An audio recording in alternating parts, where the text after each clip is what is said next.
सोचिए, एक शानदार सा क्रूज शिप, एक हाई प्रोफाइल ड्रग छापा, और देखते ही देखते ये बन गया बॉलीवुड के सबसे बड़े स्कैंडल्स में से एक। लेकिन पता है, ये कहानी ड्रग्स के बारे में उतनी नहीं है जितनी ये एक 25 करोड़ रुपए की वसूली की एक चौंकाने वाली साजिश के बारे में है। तो कहानी शुरू होती है मुंबई के समंदर में खड़े एक बड़े आलीशान क्रूज शिप से। पार्टी का माहौल था, म्यूजिक बज रहा था, और ठीक इसी बीच एंट्री होती है नारकोटिक्स कंट्रोल ब्यूरो यानी एनसीबी की। और बस यहीं से शुरू होने वाला था बॉलीवुड का एक सबसे कंट्रोवर्शियल मामला। लेकिन जो चीज एक सीधी सादी ड्रग्स की रेड लग रही थी ना, वो बहुत ही जल्दी एक सनसनीखेज स्कैंडल में बदल गई, और बात आ गई 25 करोड़ रुपए की भिरौती पे। तो सवाल ये है कि आखिर उस रात उस क्रूज पर हुआ क्या था। चलिए इस पूरी कहानी के जो मेन किरदार है ना, उन पर एक नजर डालते हैं और समझते हैं कि ये सब शुरू कैसे हुआ। देखिए, इस पूरी कहानी के सेंटर में दो लोग हैं। एक तरफ एनसीबी के जोनल डायरेक्टर समीर वानखेड़े, जो उस वक्त सेलिब्रिटीज पर एक्शन लेने के लिए काफी जाने जाते थे, और दूसरी तरफ थे आर्यन खान, सुपरस्टार शाहरुख खान के बेटे, जो बस अपने दोस्तों के साथ एक पार्टी में शामिल होने जा रहे थे। और ये सब कुछ हुआ ना बहुत ही तेजी से हुआ। सितंबर 2021 में एनसीबी को एक टिप मिली। 2 अक्टूबर को समीर वानखेड़े की टीम ने क्रूज पर छापा मार दिया, और अगले ही दिन 3 अक्टूबर को आर्यन खान और 7 दूसरे लोगों को ऑफिशियली अरेस्ट कर लिया गया। लेकिन गिरफ्तारी के फौरन बाद ही ना, इस केस में कुछ ऐसी अजीब बातें सामने आने लगी जिसने इस पूरी की पूरी कार्रवाई पर ही सवाल खड़े कर दिए। और सबसे बड़ा सवाल यही था कि आखिर ये गिरफ्तारी इतनी कंट्रोवर्शियल क्यों हो गई। इसी एक सवाल ने पूरे केस का रुख ही मोड़ दिया। जो पहले एक सिंपल ड्रग्स की कहानी लग रही थी, वो अब बहुत ज्यादा पेचीदा बन चुकी थी। अब यहीं पर आता है कहानी का सबसे बड़ा पेच। एनसीबी का दावा था कि आर्यन खान एक इंटरनेशनल ड्रग रैकेट का हिस्सा है, एक मास्टरमाइंड है। लेकिन असलियत क्या थी? असलियत ये थी कि आर्यन खान के पास से पर्सनली 0 ड्रग्स मिली थी, कुछ भी नहीं। हाँ, जो ड्रग्स मिली थी वो उनके दोस्त अरबाज मर्चेंट के जूते में छिपाई हुई थी। तो फिर एनसीबी का केस किस बात पर टिका था? उनका शुरुआती केस टिका था आर्यन के एक कथित कबूलनामे पर। एनसीबी ने दावा किया कि आर्यन ने ये मान लिया था कि वो पिछले 4 साल से ड्रग्स ले रहा था, और बस यही बयान उनके पूरे केस का आधार था।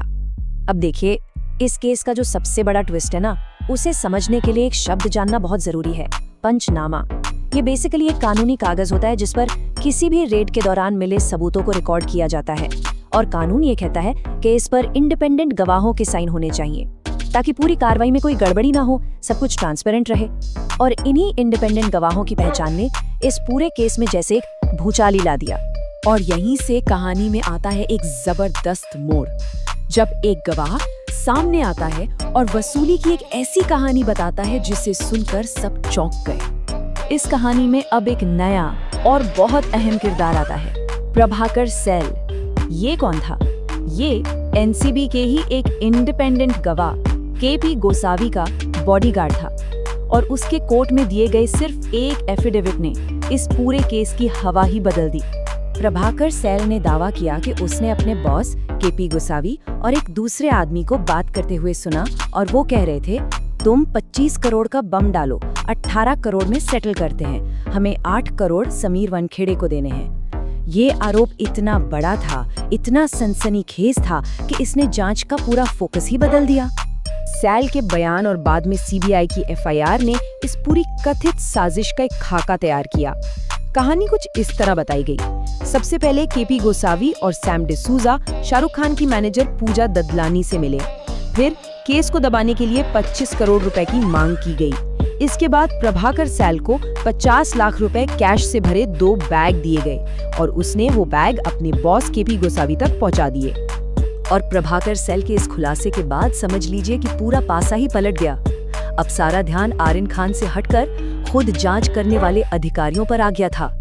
इस मामले को सही से समझने के लिए ना एक और बात जानना जरूरी है। आर्यन खान के केस में जिसमें इतना बड़ा हंगामा हुआ, उसमें कुल जब्ती थी करीब 60 ग्राम ड्रग्स की। लेकिन लगभग उसी समय अडानी के मुंद्रा पोर्ट पर 3000 किलो मतलब 30 लाख ग्राम ड्रग्स पकड़ी गई थी, और उस केस पर किसी ने ज्यादा ध्यान ही नहीं दिया। तो जाहिर है इस तुलना ने एनसीबी की प्रायोरिटीज पर बड़े गंभीर सवाल खड़े कर दिए। मामले में एक और नया मोड़ तब आया जब समीर वानखेड़े ने खुद कुछ व्हाट्सएप चैट्स लीक की। इन चैट से ऐसा लग रहा था कि उनके जो सीनियर अधिकारी थे वो चाहते थे कि आर्यन खान को किसी भी कीमत पर जमानत ना मिले। तो इन सब आरोपों का नतीजा क्या निकला? नतीजा ये हुआ कि 28 दिन जेल में रहने के बाद आर्यन खान को जमानत मिल गई। समीर वानखेड़े का एनसीबी से ट्रांसफर कर दिया गया और आखिर में सीबीआई ने समीर वानखेड़े के खिलाफ ही एफआईआर दर्ज कर ली। तो अब ये मामला कहाँ है? आज की तारीख में क्या हो रहा है और वो कौन से बड़े सवाल हैं जिनका जवाब मिलना अभी बाकी है? आज की सच्चाई ये है कि जो ऑफिसर कभी इस केस का हीरो माना जा रहा था, उसी पर अब सीबीआई ने ऑफिशियली भ्रष्टाचार और 25 करोड़ की रिश्वत मांगने का आरोप लगाया है। आरोप ये है कि ये रिश्वत आर्यन खान को ड्रग्स केस में न फंसाने के बदले में मांगी गई थी। तो सोचिए, एक सेलिब्रिटी का बेटा, एक स्टार ऑफिसर और 25 करोड़ का एक सनसनीखेज आरोप। सवाल आज भी वहीं खड़ा है कि असली कहानी क्या है? क्या एक ईमानदार अफसर को जानबूझकर फंसाया गया या फिर कानून के रखवाले ही शिकारी बन गए थे?